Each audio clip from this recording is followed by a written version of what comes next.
Lekin hurmatli kuzatuvchilar, qabullarimiz davom etyapti. 2026-yil 13-avgust holatiga mana 10 ming so'm qabul qilinyapti. Zo'r olinyapti Damiskiyda. Cho'zilgan kelin barmog'i qabul qilinyapti, xudo xolasa. Mersuzumlar 9 ming so'm. Holatlari go'zal. Chachala boshi, niqi boshi olingan yo'q.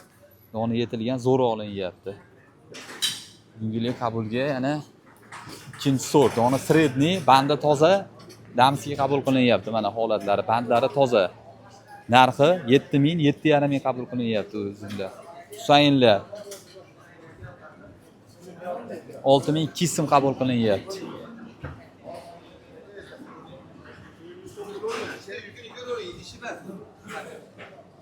Qabul qilinayotgan Husaynlar mana pilladon. Go'zal holatda. Qabullar ertalab 10-11 da boshlanyapti. Salomat bo'linglar.